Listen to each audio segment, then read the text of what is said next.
श्री सरस्वती मैया की जय, श्री कृष्णचंद्र भगवान की जय। देखिए, आज हम चर्चा करेंगे कर दर्शना। प्रातःकाल हाथ के इस प्रकार से दर्शन क्यों किए जाते हैं? सामने जैसे मुंह पे घुमाकर ऐसे दर्शन करते हैं प्रातःकाल, उसका क्या प्रावधान है, उसके ऊपर हम चर्चा करेंगे। भगवत स्मरणानंतर शास्त्रीय विधान कर दर्शन का है। मतलब भगवत स्मरण करने के बाद, भगवान का ध्यान करने के बाद शास्त्रीय विधान जो प्राप्त होता है वो है हाथ के दर्शन का। कराग्रे वस्ते लक्ष्मी, कर मध्ये सरस्वती, कर मूले तु गोविंद, प्रभाते कर दर्शनम। कराग्रे वस्ते लक्ष्मी, कर कहते हैं हाथ को, हाथ के आगे के भाग में, अर्थात यहाँ पर कराग्रे वस्ते लक्ष्मी, यहाँ पर लक्ष्मी जी का निवास है। कर मध्य सरस्वती है, हाथ के बीच में यहाँ पर सरस्वती जी का निवास है। कर मूले तु गोविंद, हाथ के मूलों में यहाँ पर भगवान गोविंद का निवास है। इसलिए हमें प्रातःकाल हाथ के दर्शन करना चाहिए। देखिए, इसी पर आता है, ये श्लोक बताता है, बोलते हुए अपने हाथों को देखना चाहिए। यह शास्त्रीय विधान बड़ा ही अर्थपूर्ण है। इससे मनुष्य के हृदय में आत्मनिर्भरता और स्वावलंबन की भावना का उदय होता है। ऐसा करने से हमारे जो है आत्मनिर्भरता का भाव होता है और स्वावलंबी बनते हैं। वह जीवन के प्रत्येक कार्य में दूसरों की तरफ न देखकर, अन्य लोगों के भरोसे न रहकर अपने हाथों की तरफ ही देखने का अभ्यासी बन जाता है। मतलब दूसरे की तरफ नहीं देखते हुए अपने हाथों को ही देखकर अपनी तरफ देखने का व्यक्ति अभ्यासी बन जाता है। संसार में मनुष्य जो कुछ भी भला या बुरा कार्य करता है हाथ से ही करता है। यह हाथ ही धर्म, अर्थ, काम, मोक्ष की कुंजी है।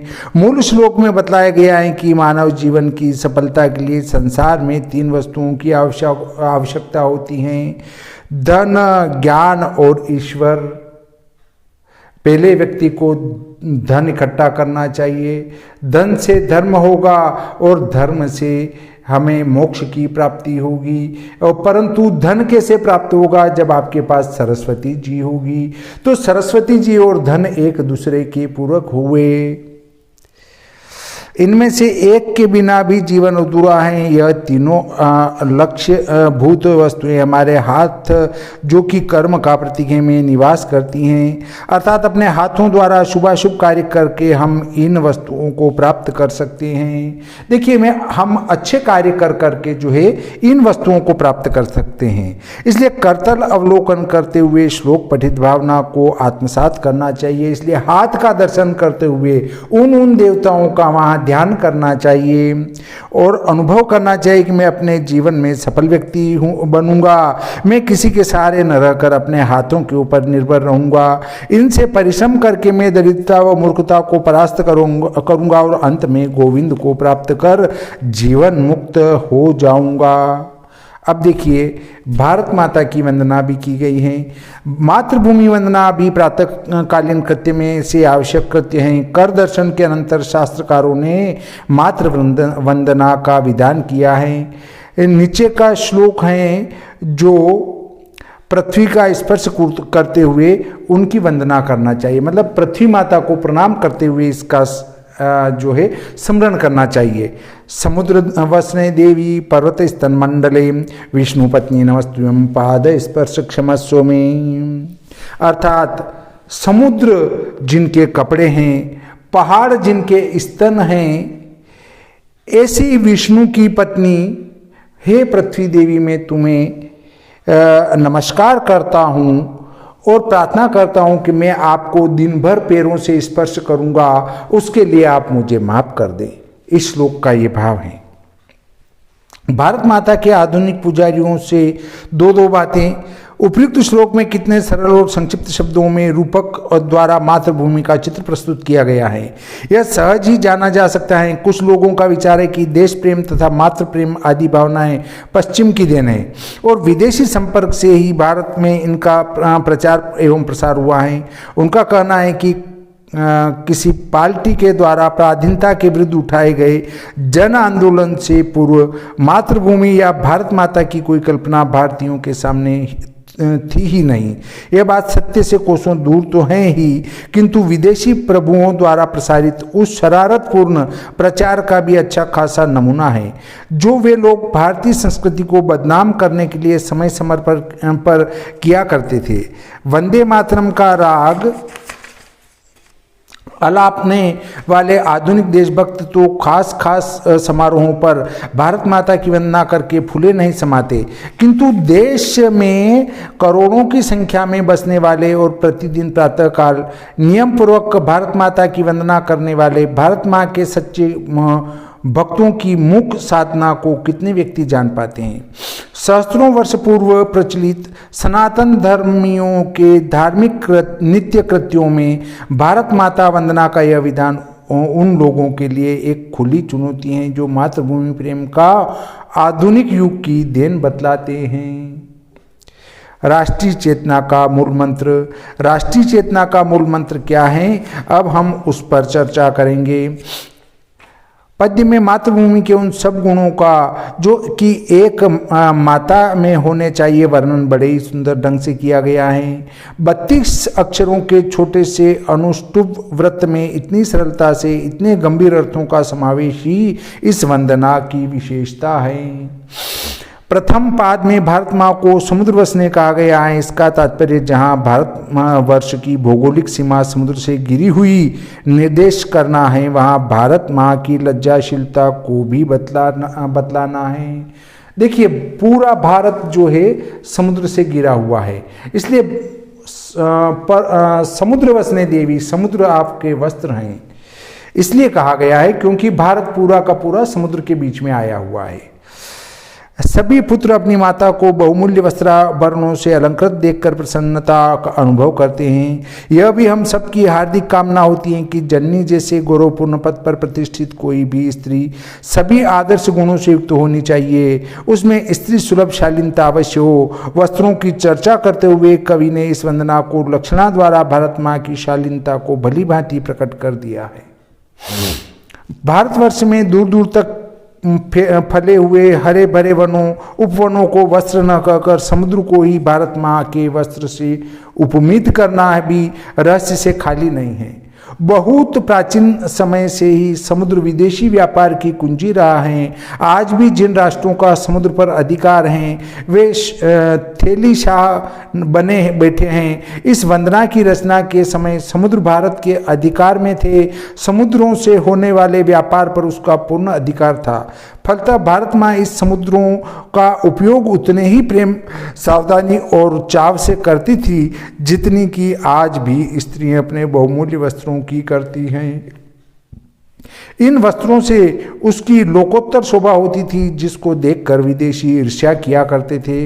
हम अभागे भारतीयों ने माँ के इन बहुमूल्य वस्त्रों का मूल्य न समझा, जिसका परिणाम हमें भोगना पड़ा है। समुद्र वसने संबोधन से भारत माता को जहाँ संभ्रांत महिला की भांति लज्जा गुण से युक्त होना प्रकट किया गया है, वहाँ राष्ट्रीय दृष्टिकोण से रत्नाकर, महोदधि आदि आज भी इंडियन ओशन या हिंद महासागर नाम से पुकारे जाने वाले महासमुद्रों को भारत माता का सूत्रा संरक्षणी उपकरण प्रकट किया गया है। आज से अन्यून 9 लाख वर्ष पूर्व विदेशी रावण ने सीता माता की साड़ी को छू डाला था, जिसका बदला चुकाने के लिए मानव समाज की कौन कहें भारत के अर्ध सभ्य कहे जाने वाले रीछ, वानर और गिद्ध जैसे पशु पक्षियों में तहलका मच गया। शतयोजन समुद्र का पुल बांधकर सोने की लंका धूल में मिला दी गई थी। इसी प्रकार 5 सहस्त्र वर्ष पूर्व दुर्मार्गी दुशासन ने द्रौपदी की साड़ी को छूने का दुस्साहस कर डाला था। फलस्वरूप कुरुक्षेत्र में के मैदान में 36 लाख योद्धाओं के मुंड कट गए थे। काश 200 वर्ष पूर्व जब विदेशी लुटेरे भारत माँ की समुद्र रूपी साड़ी को अपने स्टीमरों से रोनते हुए देश में घुस आए थे, तब यदि उसके लाडले बेटे जान, पति की, उसके माता की लाज खतरे में है, विदेशी उससे नस्ल नग्न करना चाहता है तो उन्हें इतने दिन पराधीनता न भोगनी पड़ती। अगर ये ही उस समय सोच लिया गया होता तो आज इतनी तकलीफें नहीं आती। श्लोक का दूसरा चरण पर्वत स्तन मनले हैं। माता चाहे कितनी भी लज्जाशील तथा कुलीना हो, किंतु यदि वह अपने बालक का पोषण नहीं कर सकती, यदि उसके स्तनों में बालक के पोषण के लिए पर्याप्त दुग्ध न हो, तो पुत्र के लिए उस माता का होना न होना बराबर है। वह पुत्र प्रथम तो जीवित ही नहीं रह सकता, कदाचित रह भी जाए तो सदा निर्बल ही रहेगा। इस पाद में बतलाया गया है कि भारत माता जहाँ लज्जाशील हैं, वहाँ हिमालय आदि पर्वत रूपी उन सुंदर स्तनों वाली हैं, जिन स्तनों से निकलने वाली गंगा, यमुना, गोदावरी आदि सहस्त्रों क्षीरधाराएं देश के 50 करोड़ बालकों का पालन पोषण कर रही हैं। इसके बालक जीवन निर्वाह के लिए अन्य राष्ट्रों की तरह किसी दूसरी दाय की खुराक पर निर्भर नहीं, सभी वस्तुओं में वे स्वाश्रित हैं। यद्यपि विदेशी शासकों की कृपा से पिछले कुछ वर्षों से भारत को विदेशों से अन्न मंगाकर अपनी आवश्यकता को पूरा करना पड़ रहा है, किंतु इसका कारण लाखों वर्ग मील कृषि योग्य भूमि का बंजर पड़ा रहना है, जिसे दूर करने के लिए देश की जनता सतत प्रयत्नशील है। आशा है इस कमी के दूर होते ही अन्न के लिए भी हम पर निर्भर न रहेंगे, मतलब अन्न के लिए भी हम दूसरों पर आगे जाकर निर्भर नहीं रहेंगे। इसके अतिरिक्त उक्त विशेषण द्वारा यहाँ यह भी व्यक्त किया गया है कि यदि कभी संसार व्यापी महायुद्ध के समय शत्रु देशों द्वारा नाकाबंदी का नाजुक अवसर आ पड़े, तो अन्यान्य देशों की तुलना में भारत ही एकमात्र ऐसा देश है जो अपने देशवासियों की सभी आवश्यकताओं को पूर्ण कर सकता है। अमेरिका में रुई, कनाडा और ऑस्ट्रेलिया में गेहूँ, मिस्र और बर्मा में मिट्टी का तेल आदि एक दो पदार्थ चाहे कितनी ही मात्रा में क्यों न उत्पन्न हो, परंतु अन्यान्य वस्तुओं के लिए उन्हें दूसरे देशों पर निर्भर रहना पड़ता है। भारत ही एकमात्र ऐसा देश है जो सब ऋतुओं के अस्तित्व के कारण अपने देशवासियों को खाने को, अन्न, पहनने को, वस्त्र और जीवनोपयोगी अन्यान्य सभी पदार्थ प्रभुत मात्रा में प्रदान कर सकता है। आलंकारिक शब्दों में भारत माता के हिमालय, गौरी शिखर, कंचनजंगा आदि पर्वत स्तन, उनसे निकलती गंगा, यमुना, सिंध और ब्रह्मपुत्र जैसी समुद्रगामिनी यशस्विनी धाराएं प्रिय पुत्रों के पोषण करने में सर्वथा समर्थ हैं। श्लोक के तृतीय चरण में भारत माँ को विष्णु पत्नी शब्द से संबोधित किया गया है। भारत माता का जो काल्पनिक चित्र आज हमारे सामने उपस्थित किया जाता है, यदि गहन दृष्टि से देखा जाए तो वह अधूरा है। आज हम सभी राष्ट्रीय कार्यों के आरंभ में वंदे मातरम, सुजलाम सुफलाम सस्य श्यामलाम कहते हैं। आदि गीत द्वारा भारत माता की वंदना तो करते हैं, किंतु इस बात को कभी स्मरण नहीं करते कि हमारा पिता कौन है। आखिर जब हमारी माता है तो कोई पिता भी तो होना ही चाहिए। पश्चिम के नास्तिक देशों में चूंकि अनिश्वरवाद की प्रधानता है, इसलिए वे शुकर, कुकर आदि पशुओं की भांति माता मात्र का ही परिचय रखते हैं। संसार में मनुष्य का सब व्यवहार पिता के नाम के साथ ही होता है। स्कूल, कचहरी, नौकरी, चाकरी गर्ज हैं कि जन्मकालीन उल्लेख से लेकर मृत्युकालीन खाने पर्यंत सर्व पिता का नाम ही अनिवार्य रूप से लिया जाता है।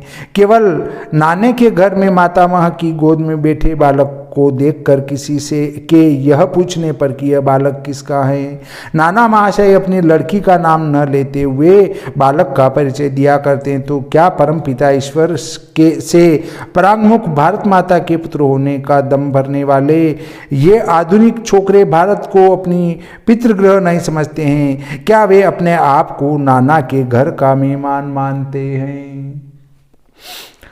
उस दिन विद्यालय में प्रविष्ट होने वाले सभी कुलीन छात्रों ने अपना प्रवेश पत्र भरते हुए बड़े गर्व के साथ पितृ नाम का उल्लेख किया, परंतु जब मुनि जान के लड़के से पूछा गया तो वह लज्जा नम्र मुख होकर पृथ्वी ताकने लगा। आखिर बाजारू औरत का लड़का पिता का परिचय दे ही क्या सकता है? यही हाल मातृभूमि के उन लाडले पुजारियों का है जो पिता को नज़रअंदाज करते हुए माँ के ही गुण गा कर दुनिया की नज़रों में सपूत बनना चाहते हैं। पिता के विषय में अनजान होना बालक की मूर्खता का द्योतक तो है ही, किंतु माँ के चरित्र पर एक अपरिमार्जनीय लांछन भी है। विदेशी छाया से तैयार हुई हमारी इस काल्पनिक मातृ वंदना में भी न केवल भारत अपितु समस्त विश्व के पिता ईश्वर का कोई ध्यान नहीं रखा गया है। इसलिए वंदे मातरम का यह गान नितांत अधूरा है। वंदे मातरम सुजलाम सुफलाम, ये गीत अधूरा है, इसमें ईश्वर का ध्यान भी होना चाहिए था।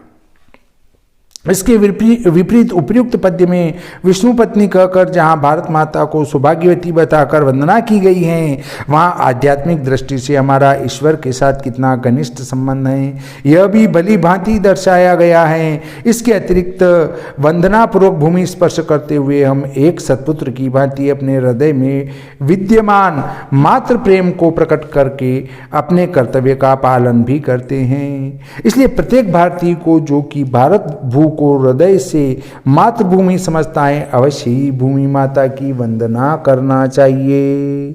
इस प्रकार ये हमारा आज का कर दर्शन वाला प्रकरण यहीं पर समाप्त होता है।